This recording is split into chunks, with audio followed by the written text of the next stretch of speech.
Nasaliksik at ito'y ibahagi ko na sa inyo tungkol sa itong business capital at business plan. Ano itong capital? Ang capital, dalawa ito, yung monetary at saka yung time. Yung monetary, alam nyo na yan, yung pera yan. Yung time, yung ating panahon. Panahon natin na paano natin ipalago yung ating kapital. Kasi kung wala tayong pera at saka walang kapital, yung panahon, ay imposible tayo makatayo ng negosyo. Sabi ni Mr. Hastang, ano ba yung panahon na sinasabi mo? Yung panahon natin, no? Panahon natin na i-manage yung negosyo at saka panahon natin na paano natin pag-isipan yung plano natin na itayo. Yun ang sa kapital. Ang sa kapital, money and time. The most important is time. Yung panahon. Kasi time is gold, sabi nga nila.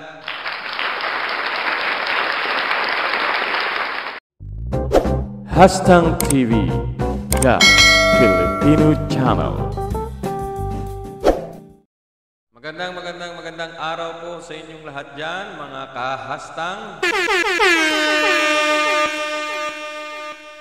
Ito po inyong lingkod, si Mr. Hastang, sa atin namang programang Istoryang Hastang Lingawa.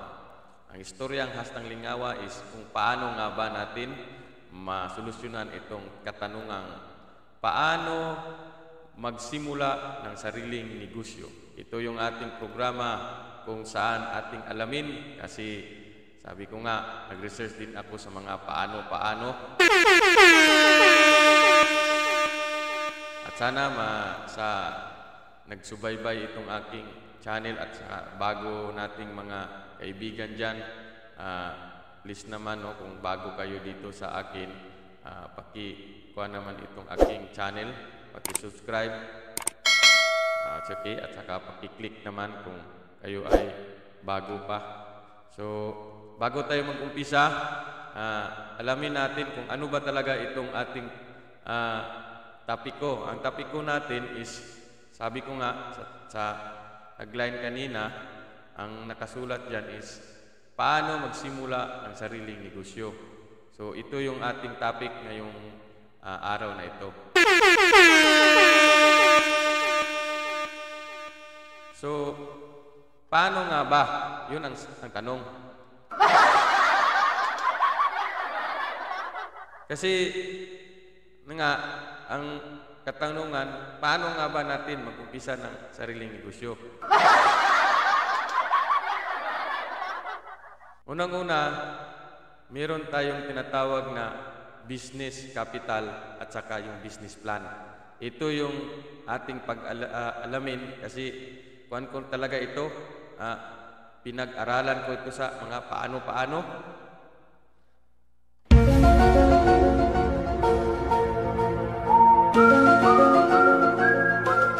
Ito talaga yung pinapaano-paano ko.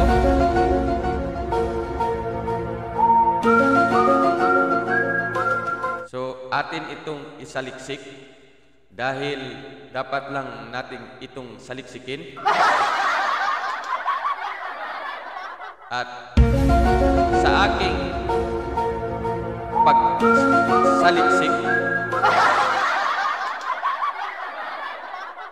dapat nating ibahagi itong aking nasaliksik. Kasi karapat-dapat lang na ibahagi itong nasaliksik ko.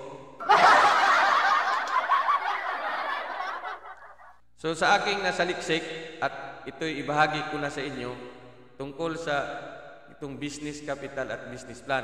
Ano itong capital? Ang capital, dalawa ito, yung monetary at saka yung time. Yung monetary, alam nyo na yan, yung pera yan.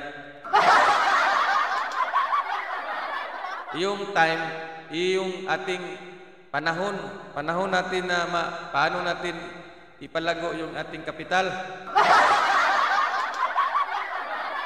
Kasi kung wala tayong pera at saka walang kapital, yung panahon, ay imposible tayo makatayo ng negosyo. Sabi ni Mr. Hastang, ano ba yung panahon na sinasabi mo? Yung panahon natin, no? Panahon natin na i-manage yung negosyo at saka panahon natin na paano natin pag-isipan yung plano natin na itayo. Yun ang sa kapital. Ang sa kapital, money and time. The most important is time. Yung panahon. Kasi time is gold, sabi nga nila. Diba? Time is gold. Yun ang kuha nila talaga. Masyadong maiko yung kuhan ko ba, salita. Ito, okay na ito? Parang hindi na masyado maiko-iko. Adyasan natin yung ating salita para maintindihan ninyo. Parang sabi nila, nasa auditorium daw ako. Kasi itong aking recording with the same time, practice na din sa live. So ito, balik ako, yung kapital, dalawang proseso yan, no? Ano gani yon? Monetary at saka non-monetary yung time. Pero ang importante, yung time, kasi ang time daw is gold.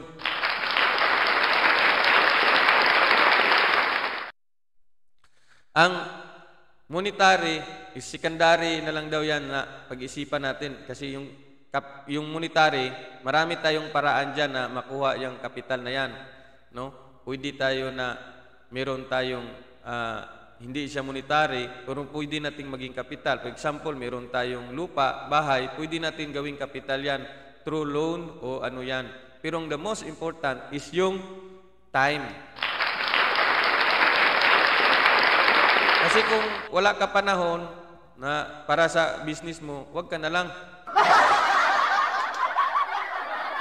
Second naman is itong business plan. Ano ba itong business plan? Balik ko lang business capital and business plan. Ano itong business plan?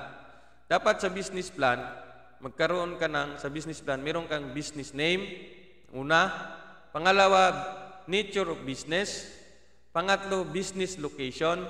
Pangapat, potential needs. Panglima, demand and supply. And number 6, ng pang-anim, scope and limitation. And 7, and sustainability. English man ito, oy. So, kasi sabi ko nga kaganina, nag-research din ako, oy. Nag-research din ako sa mga paano. So, ano itong business name, business nature, no? Nature of business, business location, potential needs, demand and supplies, scope and limitation, at saka itong sustainability. Atin itong alamin.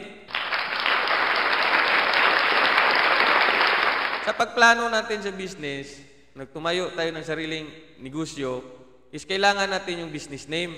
Bakit? Kasi baka may kaparihan na tayo. Baka yung kapitbahay natin, ganun din ang pangalan niya. For example, maglagay tayo ng Hastang, tapos may Hastang na pala doon. So, mahirap ba na may kaparehas tayo na business name? So, paano ma-sure talaga baka doon sa kabilang bayan o sa kabilang dako, mayroon na yung business name? For example, nagamit tayo ng branded katulad ng Jollibee din tayo. Hindi, yon. Kasi nakapatent na yung sa kanya, naka-apply na yon sa ahensya ng gobyerno. Ano ba yung mga ahensya ng gobyerno na paano natin applyan yung business name? Una-una, pumunta tayo sa DTI, yung Department of Trade and Industry. Ito yung magpaalaga sa atin, ito yung magproteksyon sa atin, sa ating business name. Kasi baka yung business name natin, maging sikat yon, ate, okay Pagpunta natin sa DTI, pumunta tayo sa kanilang department, ang tawag doon is Business Name Registration System. Meron silang BNRS. Yung BNRS, yung DTI, pwede natin yan applyan through online or physically nang punta tayo sa office nila. For example, Mr. Hastang, malayo kasi yung opisina ng DTI. Pwede natin yan through online. Bisita lang kayo doon sa website niya, hanapin yung Business Name Registration System. Meron yan sa online. So pag makabisita na kayo dyan, apply nyo yung name, kung may kaparehas kayo o wala, kung wala kayong name na kaparehas, o identity card, ang tawag na, identity, yun saan yan? Magkaparehas, bigyan na kayo ng certificate. Yung certificate, yun na yung ating para proteksyon natin na hindi tayo magaya sa iba at saka meron na tayong parang kuan ba, yung pagang tibay-tibay na yung business natin. So ulitin ko, punta tayo sa DTI. Pagkapunta natin doon sa website ng DTI, no? Ito yung tapos punta tayo sa BNRS, no? Tapos pagkatapos natin mag-business registration name, bigyan na tayo ng certificate. So may kaukulang bayad yan, pero hindi ko na i-detalye, baka mamali ako. Pero usually may bayad yan, nasa mga 500 o depende, no? Bayaran yan through online. So alamin nyo na lang, puntahan nyo na lang yung website doon. So balik tayo dito sa ating business plan, no? Nakuha na natin yung business name, nature of business, at saka yung business location. So yung nature of business, kailangan, ano bang negosyo mo? Halimbawa, ang negosyo mo through online, no? So ano yung kuan mo? Ang yung business. Lagay mo doon through online retail, online reselling. So, yun ang ilagay mo doon sa business mo. Itong business location mo, kung limbawa, nandyan ka sa palengke o sa anong location, ilagay mo yun kung anong business location mo. So, ngayon, hindi naman uso ang mga business location kasi importante yung business location. For example, yung business mo is karinderya, dapat hindi ka malapit sa kurinarya. Kasi wala talagang magkain dyan. Dapat yung business mo, ilagay mo sa tamang place. Yung, halimbawa, karinderya, malapit-lapit ka doon sa mga eskwelahan o sa ano yan, o di ba sa palengke, doon mo ilagay. Alangan ilagay mo sa bundok. Sino naman magkain doon? Doon sa mga proper place, yun ang importante. Isang kanya na sa business plan mo, yung business location, at saka yung nature of business, no? Business location is yung importante kung baka nakatabi ka dyan sa mga kuan. Yung sinabi ko. No? So dapat ang business name importante din yung madaling maalala nila. For example, Hastang Buguya. O di ba? Hastang Lamiang Humba nyo dira. Masarap yung adobo nyo, ganyan ba? No? Yung nature of business location, yung business location, malapit doon sa mga eskwelahan o malapit doon sa mga opisina, yun ang maganda kung restaurant, kung saan yun. Pero ngayon, yung mga klase kasi yung mga online, at sa bahay na lang, so ilagay nyo diyan ang business nyo location. So dapat din, mag-opisina din kayo para mapasyalan Pang-apat, itong potential needs. Ano bang needs na kailangan? Yung sabi ko nga kanina, kung nandun ang location mo, malapit ka sa school o malapit ka sa mga opisina, so maganda karinderya o ano dyan, RTW ba, ganyan, no? Para puntahan ka yung sa potential needs. So kailangan alamin mo yung potential needs ng clients o ano yun. Isa yun sa mga business plan mo. Alamin, kung online ka, ano yung mga potential needs ng client? Cosmetic. Ano yun? Dress. Yun ang ilista mo na para na meron sa business plan mo. Panglima, demand and supply. Ano itong demand and supply? Yung demand mo, kung makuha mo na yung potential needs, sabi niya, marami naman mag-order. So, kailangan ko din, paano ko i-supply ito? For example, kung karinderya, saan ka kukuha ng mga karne kung marami na mag-order sa iyo? Alamin mo kung ano yan o kung demand, masarap para itong adobong manok. So, i-analyze mo yan. Yung adobong manok, yung specialties ko dito kasi yung kabilang karinderya, adobong baboy man sila. Dapat yun ang i-kuan mo, yung i-kuan mo dun sa potential needs mo na demand. So, pag adobong manok, masuplayan kaya ako ng supplier ko nito ng manok? So, yun din, kung kuan ka, yung retail ka, masuplayan ka ako ng cosmetic. Saan kukuha ako ng cosmetic nito? Saan ako kukuha ng damit? Makaya ka ito pag ito na yung demand ko? So sa demand and supply, kailangan marami kang client din sa supply. Dapat hindi lang isa-isa. kailangan kung sa supply mo, kumuha ka ng bulto para maka-discount ka.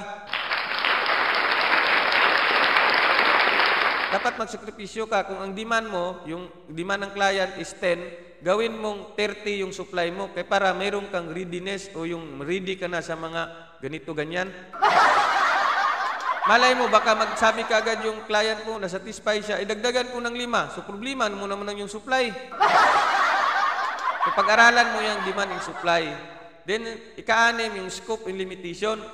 Kung, limbawa, yung karinderya mo, o ano yan, dapat ano bang scope nyo dyan? Pwede mo ba na ibinta yan?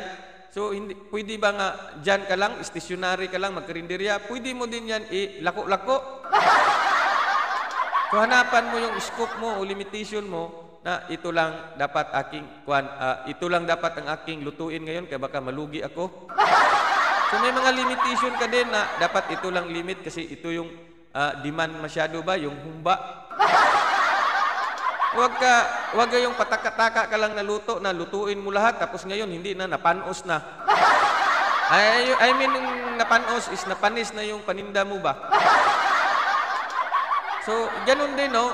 Scope and limitation. Sa retail din, huwag yung, kung saan yung medyo malakas, yung sa demand and supply, nakita mo na yung demand and supply, yun din, huwag kang kukuha na, lagay ako nito ng product. So, dapat may limit ka din sa pagbili-bili mo ng mga supply mo. Kasi kung wala kang limit din dyan, at wala kang nature o sa scope mo, baka hindi yan mahalin. I mean, hindi mabinta. So, yung scope mo din, halimbawa kung online ka, hindi lang limited doon sa kuwan mo, sa mga, dyan lang sa mga kapitbahay mo, kundi countrywide. Tapos, kung mag-deliver ka, halimbawa, pinadeliver ka doon sa Hulo, so ano yan, through LBC ba yan? O ano yung tawag mo? LBC?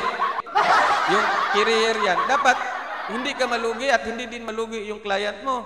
For example, kung umorder siya ng 10, tapos yung delivery, mas malaki pa yung bayad, siyempre, wag 10, dapat gawin mo siyang 30. Hindi ba? Kasi sabi ng client, bakit marami? Kasi malugi ka din sa delivery.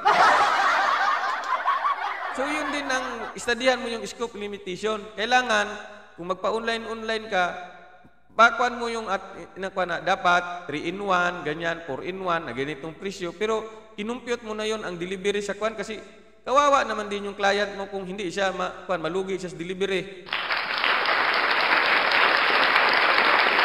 Sabi gani ng iba dyan sa mga online, limit order up to 1,000 o pre-delivery na. O ganyan ang style na pre-delivery pero sinali mo na yun, oy. Style lang yun para convincing sila na pre-delivery kasi basta ang order mo 2,000 above pre-delivery. Ganyan ang style sa scope limitation. Ikapito, itong last, itong sustainability. Paano ba natin masustain yung ating business? Importante, marunong tayong bumasa ng feedback. Katulad din dito sa YouTube, paano tayong basa ng mga feedback? Kung mag-comment kayo, basahin ko din yung comment para kuhan ko din kung anong yung i-improve. Ganon din, basahin natin yung feedback sa business natin. Sabi niya, ay ano ba yung kuhan nila, yung kanin nila doon, panis? Ano ba yung kanin nila? Kung restaurant ka, hilaw man. Ano ba yung kanin nila? Is maraming bato. Matigas, ganyan. So, kunin natin yung feedback para masustain natin business. Kasi kung hindi tayo marunong tumingin ng feedback sa mga client natin, hindi natin masustain yun. Maghina yung business natin. Totoo yan. Dapat marunong tayong tumingin sa feedback and recommendation ng ating client. Sila yung nagbuhay sa atin. Katulad yung sa online, dapat feedback kayo. Meron kayo, anong ratings? Kaya lang ngayon sa Lazada, meron niyang mga ratings o ano sa Shopee, meron mga ratings yan kasi how to sustain their supply. Ganun ba yun? Meron tayong ratings kasi kung hindi natin yan masustain, yung ating quality, ang ating delivery o ano dyan, ma-failure yung business natin. Isa yan, dapat yung marunong tayo magkuha ng feedback, sustain natin yan. Then, isang sa sustain din yan, paano ba natin masustain yung atin? Halimbawa, nag-rent tayo ng pwesto o nag-rent kayo, paano natin masustain yung business? So, kailangan i-sustain natin yung expenses, i-limit natin yung expenses para masustain natin yung ang ating mga workers. So, pag meron ka ng mga workers o trabahante, dapat meron silang sustainability. So, paano natin yan? Kailangan natin yung supplies, marami, para masustain natin itong business, mga bayaran. Hindi kay, yung supply mo ngayon, nasa worth 10,000, pero yung bayaran natin 20, alugi talaga. Oh, lugi talaga yan. Dapat daramihin natin, kaya para the more na marami yung ating kuha natin, inventory o anong tawag dyan, malaki yung potential natin. Sales, dapat yung i-sales natin, halimbawa, 100,000, ang expenses natin, 10,000, dapat ganun din ang projective natin para masustain natin yan. Meron tayong mga business strategy, paano yan. Pero yan ang sabi ko, pag itong mga 7 lang, 7 points lang ng business plan, no? Ang sabi ko nga, is dapat pag-aralan natin ito. Ito sa akin, summarize lang ito kasi kung gusto mo talaga pag-aralan yung business, dapat malaking panahon ba? Ito sa akin, depende lang ito kung merong manood talaga kasi ito sa akin, wala naman akong topic na iba. Paano lang ako nito? Kasi tinanong ako, paano nga ba? Paano eh? So, kung okay lang, naintindihan nyo ng maigi, okay lang. So, will you please repeat it? Ano nga? Will you please repeat it? Sige, ate, sabi nga niya, repeat it, ulitin ko lang, isummarize ko lang, no?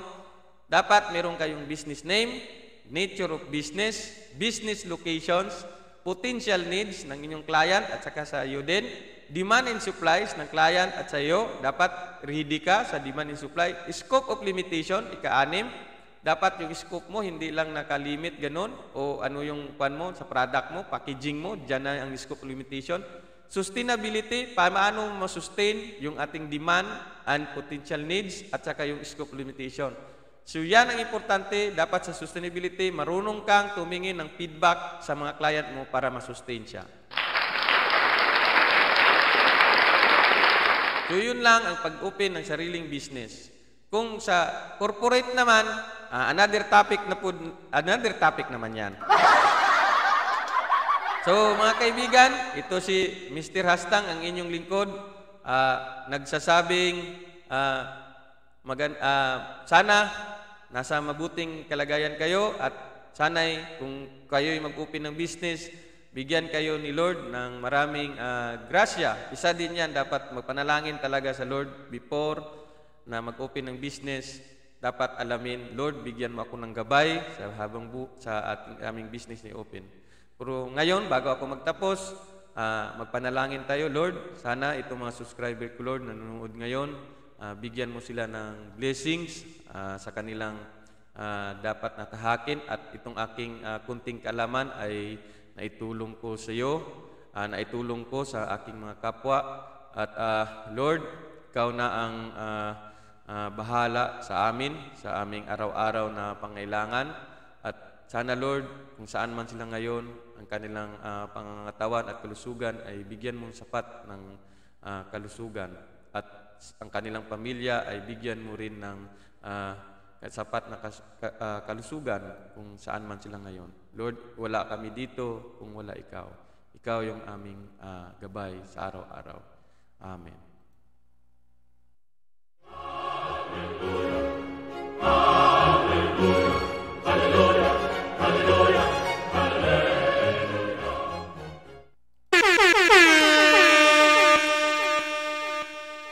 At sa muli, ito si Mr. Hastang na nagsasabing, I love you all. Syarang Hamida po.